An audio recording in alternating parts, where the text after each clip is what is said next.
We have to find the center and radius of circle given by sphere and a plane. अब देखो इसमें हमारे पास क्या है, जब एक स्फीयर है, स्फीयर को तुम सपोज कर लो माइंड में एक एप्पल, और प्लेन को कंसीडर कर लो नाइफ। जब हम एप्पल को नाइफ से कट करते हैं तो ये हमारे पास एप्पल की अलग अलग स्लाइसेस आती हैं, और हर एक स्लाइस का रेडियस डिफरेंट होता है। तो ऐसे ही जब मैं नाइफ से एप्पल को कट करूंगी, तो यानी कि जब मैं स्फीयर को प्लेन से कट करूंगी, तो जब मैंने कट किस तरीके से करा, एक राउंड के शेप में ही मैंने उसको कट किया। स्लाइस कट करने के भी हमारे पास तरीके हैं। तो जैसे एप्पल है तो मैंने उसको इसी तरीके से कट किया तो मेरे पास ऑब्वियसली कुछ विड्थ भी होती है, पर हम विड्थ को निग्लिजिबल मान के चलते हैं। तो मैं एक प्लेन से उसको कट करा तो मेरे पास वो एक सर्कल की शेप में स्लाइस आ जाएगी। अब जो सर्कल की स्लाइस आई है, जो एप्पल की मेरे पास स्लाइस आई है, उसको मैंने एक सर्कल एग्जांपल सपोज कर लिया। अब जो एप्पल मतलब सर्कल है मेरे पास, उसका कुछ एक सेंटर होगा, उसका कुछ एक रेडियस होगा, और हर एक स्लाइस का रेडियस अलग होगा, हर एक का सेंटर अलग होगा। देखो सपोज मैं यहां पे कट करूं, यहां कट करूं, यहां कट करूं, ठीक है ना। तो जो यहाँ पे ये सारे के सारे हमारे पास स्मॉल सर्कल कहलाएंगे, और जो ये वाली स्लाइस हम कट करेंगे ये मेरे पास ग्रेटर सर्कल कहलाएगा। ठीक है, अगर हमें ग्रेटर और स्मॉलर सर्कल पूछा जाए तो जो जिसके ऊपर मतलब सेंटर ऑफ स्फीयर और सेंटर ऑफ सर्कल सेम हो जाएगा वो ग्रेट सर्कल होगा, अदरवाइज बाकी सारे उसके अलावा सारे स्मॉल सर्कल होंगे। अब हमारे को प्लेन से कट करना है, और फिर वो सर्कल जो आ गया, तो मैंने यहां से ये देखो इधर से ये कट कर दिया, कट करा तो ये मेरे पास एक सर्कल आ गया। अब ये सर्कल का ये रेडियस होगा और ये इसका सेंटर होगा। ये स्फीयर का सेंटर है C 0 0 0, क्योंकि ये देखो ये हमारे पास स्फीयर इस तरीके का दिया हुआ है जिसके अंदर U V W नहीं है, यानी कि नहीं है मतलब 0 है। तो सेंटर ऑफ स्फीयर कितना हो गया, -u -v -w, यानी कि 0 0 0। तो सेंटर ऑफ स्फीयर मेरे पास 0 0 0 हो गया। अब मैंने सेंटर से इस प्लेन के, ये जो मैंने ये कंसीडर किया प्लेन के ऊपर परपेंडिकुलर कंसीडर किया, तो यहाँ पे जब मैंने कट किया तो ये O, तो ये जो है बिल्कुल इसके ऊपर परपेंडिकुलर आएगा, और O से ये सर्कल वाले एंड को मिलाया तो ये इसका रेडियस होगा। और यहां से अगर मैं C से P को मिला देती हूँ तो ये पॉइंट P किसके ऊपर का पॉइंट है, स्फीयर के ऊपर का, और ये क्या है, ये सेंटर का ऑफ स्फीयर। तो यानी कि CP क्या है, रेडियस ऑफ स्फीयर है। अब यहां से मेरे पास मैंने पहले ये स्फीयर की इक्वेशन लिख दी, ये प्लेन की इक्वेशन लिख दी, ये इसका सेंटर है 0 0 0, और मेरे को ये पता है कि स्फीयर का रेडियस मेरे पास कितना होगा, u² + v² + w² - t। और मुझे यहाँ पे पता है कि d की वैल्यू कितनी है, यहाँ पे अगर मैं इसको लिख लूं -49 = 0, तो d = -49।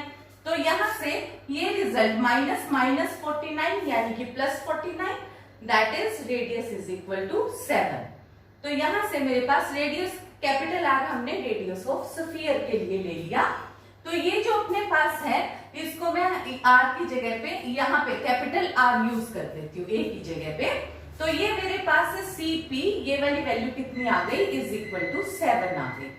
अब देखो जब मेरे पास अब ये एक प्लेन है, प्लेन के ऊपर का मेरे को परपेंडिकुलर डिस्टेंस ये वाली वैल्यू फाइंड आउट करनी है C से O तक का। तो मैंने अलग से क्या किया, क्योंकि जो ये प्लेन यहाँ तो मैंने सर्कुलर दिखाया, यहाँ पे मैंने इसको कोई ये एक प्लेन मतलब एनी प्लेन, तो क्योंकि जैसे अब नाइफ है, नाइफ तो नहीं ना सर्कुलर, उसके बाद जो मेरे पास स्लाइस आई है वो सर्कुलर है।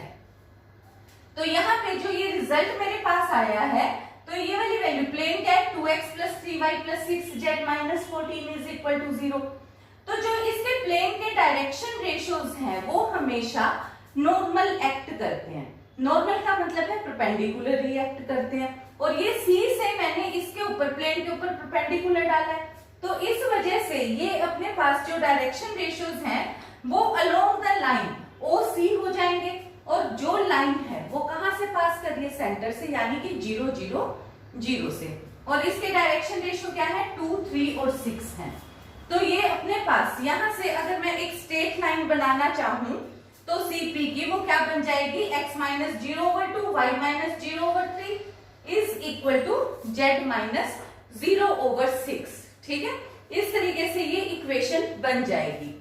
अब यहां से मेरे पास अब वैल्यू क्या चीज है, देखो अगर मुझे अब एक तो इस स्ट्रेट लाइन का सेंटर तक का डिस्टेंस निकालना है, डिस्टेंस फार्मूला मेरे पास क्या होता है, P is equal to plane के अंदर मैं पॉइंट्स पुट कर दूंगी, कौन कौन से पुट करूंगी, सेंटर के पॉइंट, कौन 0 0 0 में से, देखो ये प्लेन है मेरे पास, इस प्लेन के अंदर x y z की जगह मैंने 0 0 0 पुट कर दिया, ओवर फार्मूला क्या होता है a square plus b square plus c square under root. अगर प्लेन से का परपेंडिकुलर डिस्टेंस निकालना हो किसी पॉइंट से, तो पॉइंट को हम x y z की जगह वो पॉइंट पुट करते हैं जिस पॉइंट से परपेंडिकुलर डिस्टेंस फाइंड आउट करना है।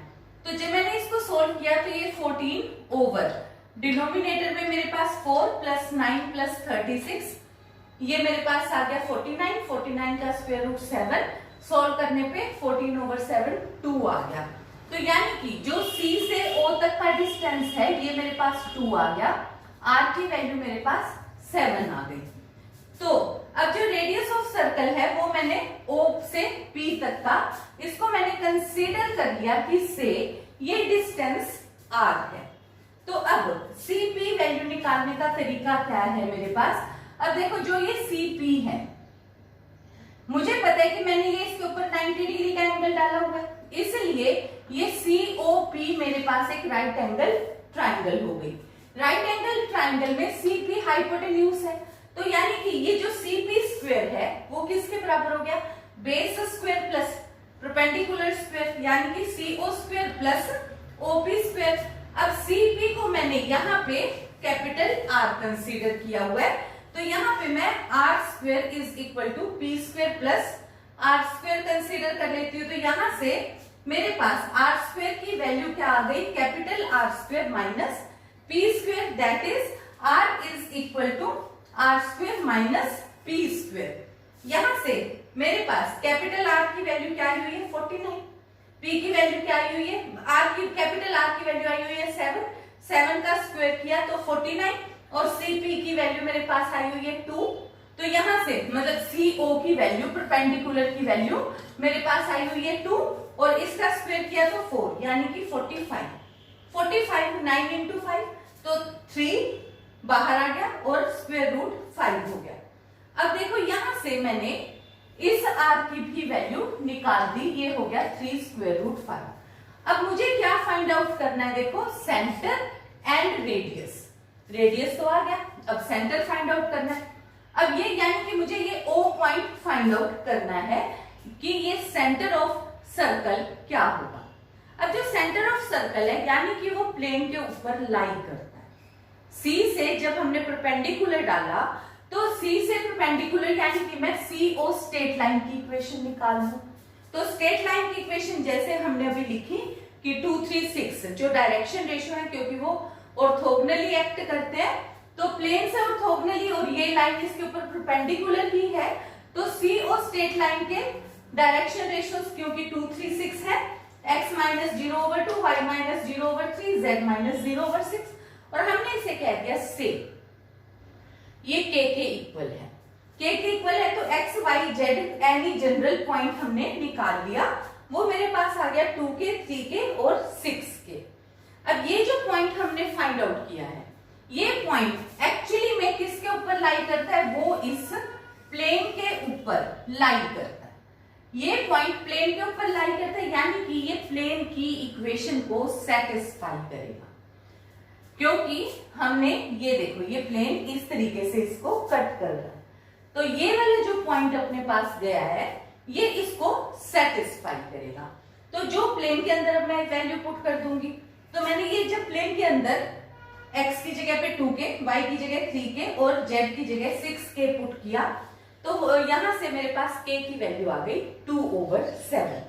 अब जो मेरे पास सेंटर का पॉइंट आया है, ये मैंने O पॉइंट, जनरल कोई भी पॉइंट O, तो ये कहा हुआ है 2k, 3k, 6k, तो ये वाला जो पॉइंट मेरे पास है, ये k क्या पॉइंट हो गया, k की जगह पे मैंने 2/7 पुट किया, तो O पॉइंट मेरे पास हो गया 4/7, 6/7, 12/7। तो यहां से मेरे पास सेंटर भी आ जाता है और रेडियस ऑफ सर्कल भी आ जाता है।